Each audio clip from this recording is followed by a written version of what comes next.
Assalamualaikum warahmatullahi wabarakatuh. Pada kesempatan kali ini saya akan mengangkat sebuah cerita rakyat Kerinci yang berasal dari daerah hamparan Rawang, Kota Sungai Penuh, yang berjudul Kadadoi Katuwe Bujoy. Di sebuah desa yang tenang bernama Maliki Air di Kerinci, hiduplah sebuah keluarga sederhana. Ibu Maimunah, seorang wanita tua dengan rambut beruban dan senyum ramah, sedang sibuk di dapur. Aroma masakan yang lezat memenuhi udara. Di teras rumah kayu mereka yang sederhana, menantunya Khairutun Nisa duduk bersantai. Perutnya yang membesar menandakan bahwa sebentar lagi keluarga kecil mereka akan bertambah. Di sisinya, Kadadoi, putra pertamanya yang berusia 7 tahun, dengan riang bermain-main. Sementara itu Abdul Manaf, putra Ibu Maimunah sekaligus suami Khairutun Nisa, sedang tidak ada di rumah. Ia telah pergi jauh ke dalam hutan untuk menebang kayu, mencari nafkah keluarga. Tiba-tiba dari arah jalan setapak, seorang ibu-ibu yang dikenal sebagai Bu Nina berlari tergesa-gesa. Suaranya melengking, memecah keheningan desa. "Nek Maimunah, Nek Maimunah, anakmu, anakmu!" teriaknya. Ibu Maimunah dan Khairutun Nisa yang sedang berada di teras sontak terkejut. Mereka bergegas menghampiri Bu Nina yang tampak panik dan terengah-engah. "Ada apa, Bu Nina? Kenapa kamu berteriak begitu?" tanya Ibu Maimunah. Nadanya dipenuhi kekhawatiran. Bu Nina mencoba mengatur napasnya yang putus-putus. Anakmu, Abdul Manaf, ditimpa kayu di dalam hutan," katanya, suaranya tercekat. Tiada berapa lama, jenazah Abdul Manaf pun tiba di rumah, digotong oleh beberapa warga desa yang tampak muram. Pemandangan itu sontak merobek hati Ibu Maimunah dan Khairutun Nisa. Tangisan pilu pecah dari bibir mereka, meratapi kepergian orang yang mereka cintai. Para tetangga dan kerabat segera berdatangan, memenuhi rumah duka untuk menyampaikan belasungkawa.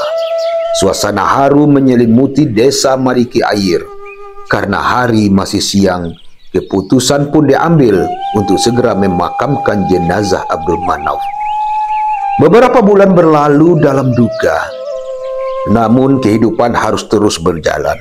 Akhirnya Khairutun Nisa melahirkan anak keduanya, seorang bayi perempuan yang cantik yang diberi nama Laila.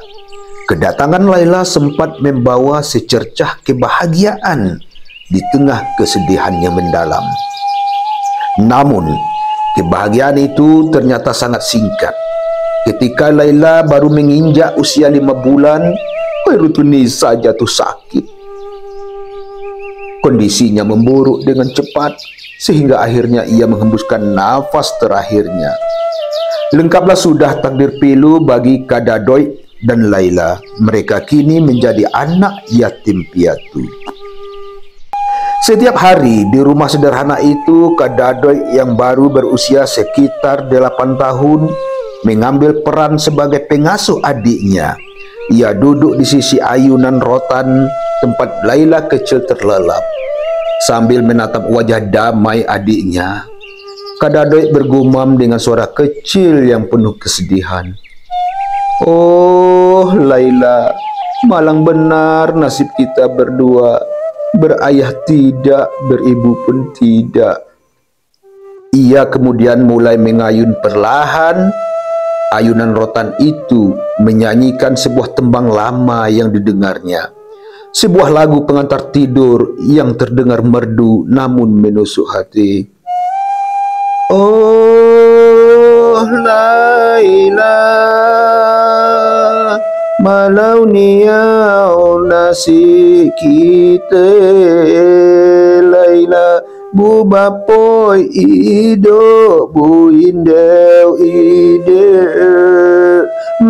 menangai Laila, menangai Laila, menangai Laila, menangai. Ala la ilaha illallah, tidai lekar adil, tidai kuasa di dalam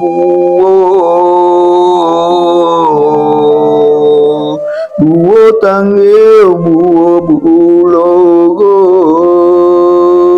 Laila. Ala indio kau nyidio ayo basue takulau anyang dek dijujui kapaleu runcang dak dipikir bubieu hidup. Oh Laila. Suara Kadadoi yang sendu mengalun menjadi satu-satunya penghibur bagi adik kecilnya di bawah pengawasan Ibu Maimunah yang kini harus membesarkan dua cucunya seorang diri.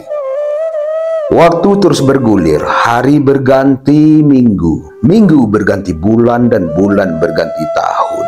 Tak terasa, Kadadoi yang dulu hanyalah seorang anak kecil kini telah tumbuh menjadi seorang pemuda yang tegap.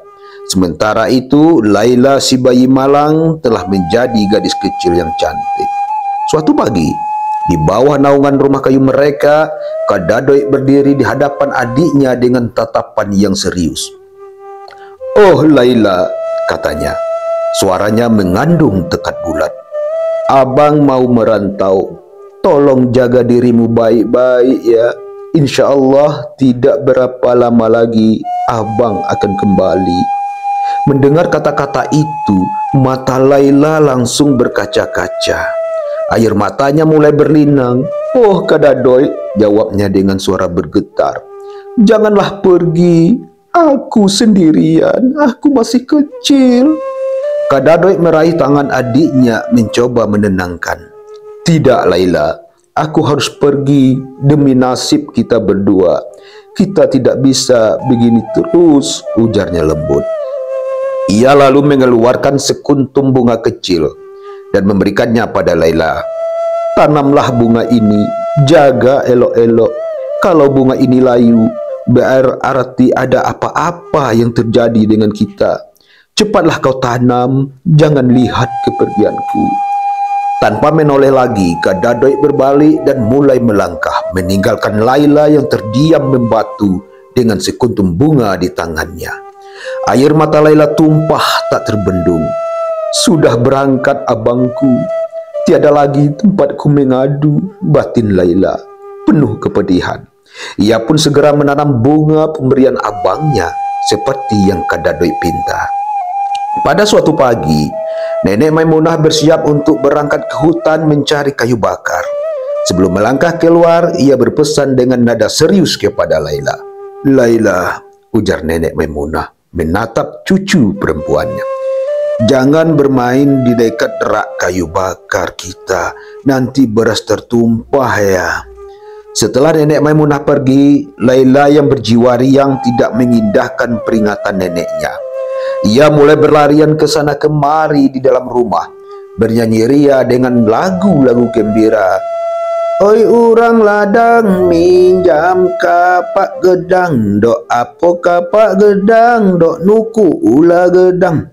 Laila terus berlari dan melompat-lompat hingga tanpa sengaja tubuhnya menyenggol rak tempat menyimpan kayu bakar. Buah, beberapa tumpukan kayu jatuh dan yang paling parah, karung beras yang tersimpan di dekatnya ikut terguling dan beras pun tumpah berserakan di lantai papan. Laila seketika terdiam. Ia menatap butiran-butiran beras yang kini menutupi lantai. Wajahnya pucat pasi. "Aduh, aku tidak sengaja. Gimana ini? Nanti nenek pasti marah padaku," batin Laila. Rasa takut langsung menyergapnya. Di tengah kepanikan Laila yang melihat beras berserakan, Tiba-tiba terdengar suara ketukan di pintu dari luar. "Assalamualaikum, Laila. Oh, Laila." Laila membeku di tempatnya, namun sebelum ia sempat bergerak, pintu rumah sudah terbuka. Di ambang pintu tampak Nenek Maimunah yang baru pulang dari hutan. Maimunah terkejut, bukan kepalang. Pandangannya langsung tertuju pada pemandangan di lantai.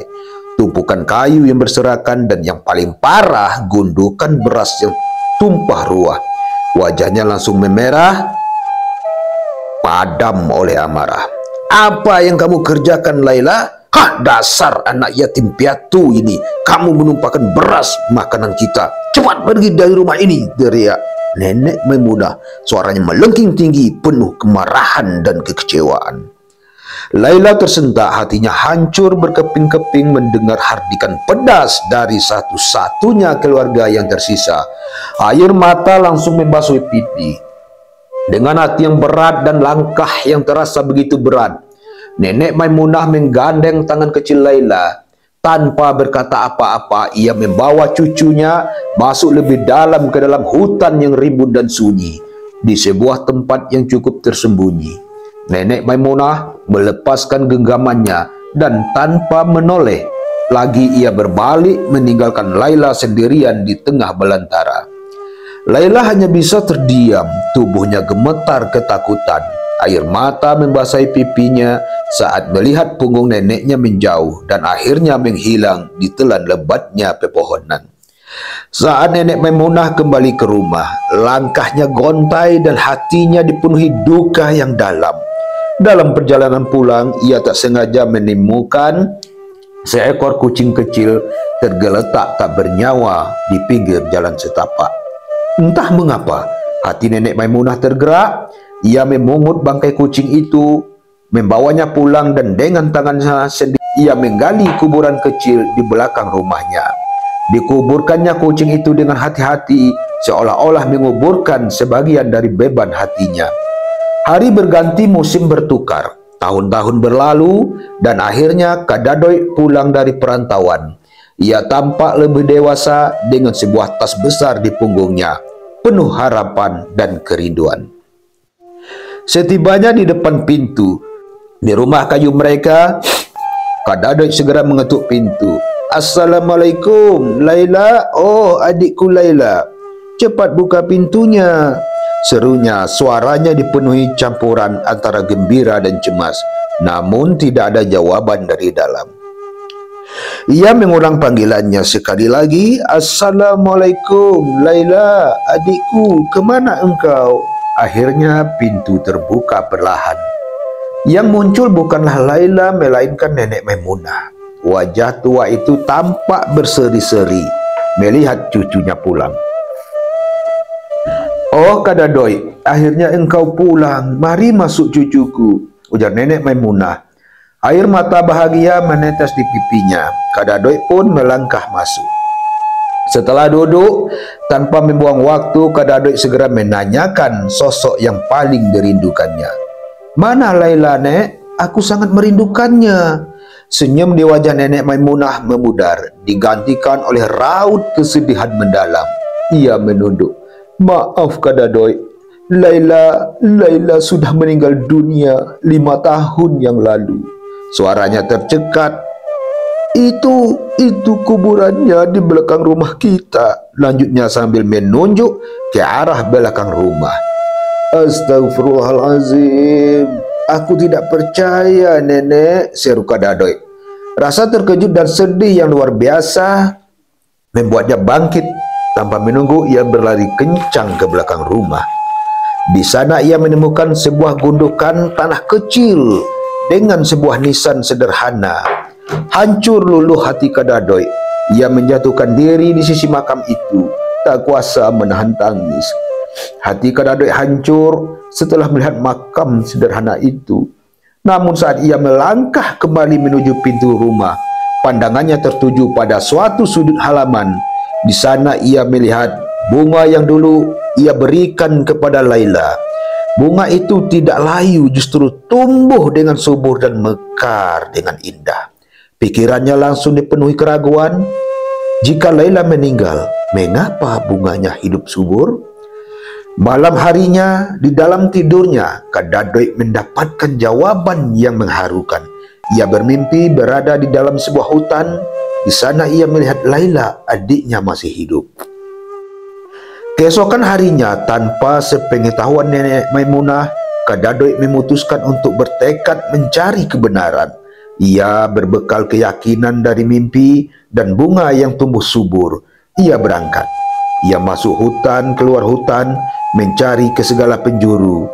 Matahari perlahan mulai condong ke barat, namun adiknya tak kunjung ditemukan. Dengan perasaan putus asa yang mulai merayap, Kadadoi memutuskan untuk beristirahat di bawah sebatang pohon besar. Saat ia memejamkan mata, sayup-sayup telinganya menangkap suara seorang wanita yang sedang bersenandung. Suara itu terasa sangat akrab, bahkan lagu yang dibawakannya adalah tembang yang selalu ia nyanyikan saat mengasuh Laila kecil di ayunan rotan. La ilaha illallah, tidoi-tidoilah kau adil, tidoi kuaseo di dalibu, buo tanggil buo bulugo Laila. Seketika rasa lelahnya hilang. Kadadoi bangkit dan mencari sumber suara tersebut. Tak jauh dari tempatnya berdiri, di bawah bayangan pohon besar lainnya, ia melihat seorang gadis yang sedang duduk. Gadis itu memiliki rambut yang sangat panjang hingga menyentuh tanah. "Oh Kadadoi, ini aku, adikmu Laila," ujar gadis itu. Matanya berkaca-kaca menahan haru. Dengan air mata kebahagiaan yang masih membasahi pipi, Kadadoi segera menggendong adiknya Laila.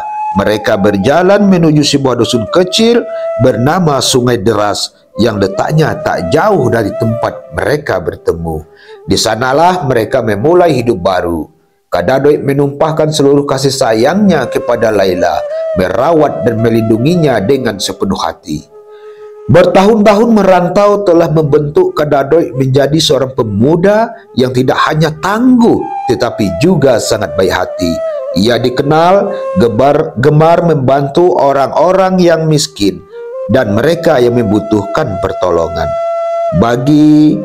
Ia berbagi apapun yang ia miliki. Sementara itu, di rumah lamanya, Nenek Maimunah hidup dalam kesendirian dan kesulitan. Beras seringkali habis dan ia tak punya apa-apa lagi untuk dimakan. Suatu hari, ia mendengar cerita dari salah seorang tetangga yang berkunjung. "Di dusun Sungai Deras itu, Nek, ada seorang pemuda dan adiknya yang sangat baik hati," ujar ibu-ibu itu. "Ia suka sekali membantu orang yang membutuhkan pertolongan."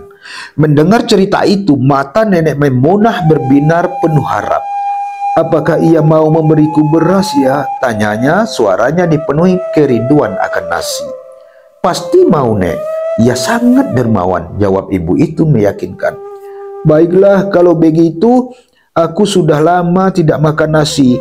Aku akan ke sana mengunjunginya," kata Nenek Maimunah dengan semangat baru. Ia pun segera berangkat menuju dusun Sungai Deras. Setelah berjalan cukup jauh, sampailah Nenek Maimunah di dusun tersebut.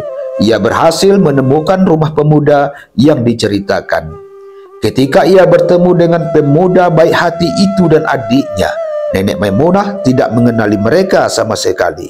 Namun, Kadadoi dan Laila yang kini telah tumbuh dewasa dan cantik masih sangat mengenali bahwa wanita tua di hadapan mereka adalah Nenek Maimunah.